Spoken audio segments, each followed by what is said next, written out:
pengajaran khusus gitu untuk memenuhi anak autis ini? Kalau metode sebetulnya sih untuk di kita sendiri untuk murid yang awal ya, yang di kelas saya nih, di kelas saya yang khususnya yang kami menggunakan metode ABA. ABA nanti bisa dicek lah, dicek aja ABA apa itu, jadi sudah belajar metode ABA. Tapi ketika nanti anaknya sudah mulai kemampuannya berkembang, kami memang tidak murni juga pakai ABA. Jadi ada juga bahasanya nanti yang lebih familiar, yang lebih kekinian seperti itu. Saya kasih contoh, misalnya gini, anak yang paling baru sekali, misalnya kan pakai metode ABA yang tidak kalian belajar itu, kalian cek aja di Google banyak gitu. Tapi nanti lama-kelamaan ketika anaknya udah mulai bisa, menyapanya bisa gini, siapa namamu gitu kan, terus nanti udah kesini udah makin berkembang anaknya, namanya siapa ya, nah kan beda kan, kalau dia mau nyebutin nama tapi beda itu. Hal itu yang akhirnya berkembang dari yang model tadi saya bilang ABA, kita modifikasi sebagainya, akhirnya kita bicara dengan anak ini sesuai sama kemampuan dan juga kondisi yang sekarang. Jadi ketika dia ditanya namanya siapa namamu, hey namanya siapa, misalnya mereka udah bisa gitu berkembang dengan sendirinya. Kalau untuk kelas sendiri sih sebetulnya metodenya mungkin karena goalnya Pelita Hati itu adalah anak-anak dari Pelita Hati ini sendiri bisa diterima oleh di sekolah reguler atau inklusi. Jadi untuk materinya, cara mengajarnya untuk di kelas itu memang sedikit banyak harus menyerupai sekolah-sekolah umum gitu. Makanya ada beberapa guru yang dari sekolah umum mereka mengajar di Pelita Hati. Gitu.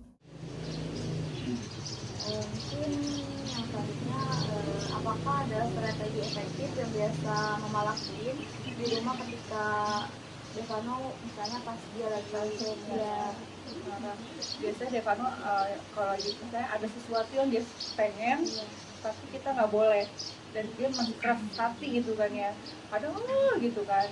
Biasanya Devano kita nasihati, kalau dinasihati udah nggak bisa itu dia nangis sih, sebenarnya nangis cuma gitu ya. Saya cuma kasih pelukan aja sih, sambil saya peluk sambil saya gini-gini, sabar nanti biasanya udah gitu udah.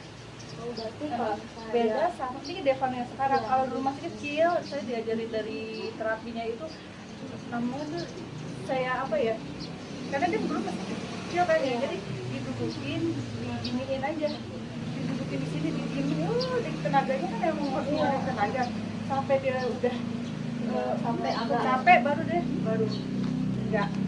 Kalau sekarang dengan pelukan aja, peluk terus mama ya, tapi udah ya sayang digituin sambil ini nanti dia berarti semakin dewasa dia lebih bisa mengendalikan emosinya. Iya.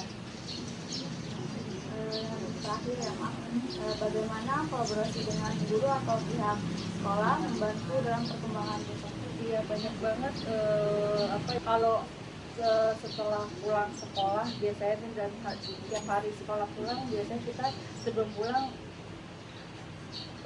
bicara misalnya Devano ini apa, dan bisa juga dari buku ya biasanya itu ada catatan di situ, hari ini Devano moodnya apa, misalnya dia hari ini dia mau nggak mau ngerjain apa gitu, berapa hari ini dia baik dalam belajar, pokoknya tuh entah dari buku juga bisa itu kadang setelah pulang sekolah atau dengan chat langsung. Berarti biasa juga lebih iya guru sama orang tua sih saling ini.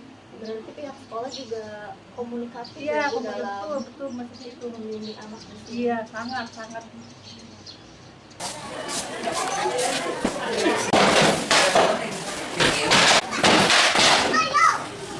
Terusnya, komunikasi apa?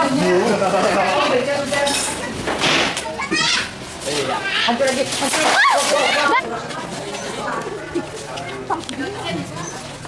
Kok di mana kok udah gila kok?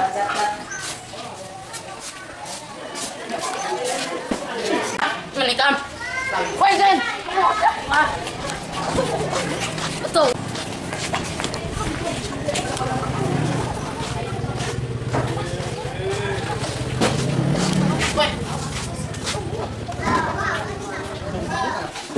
Wah.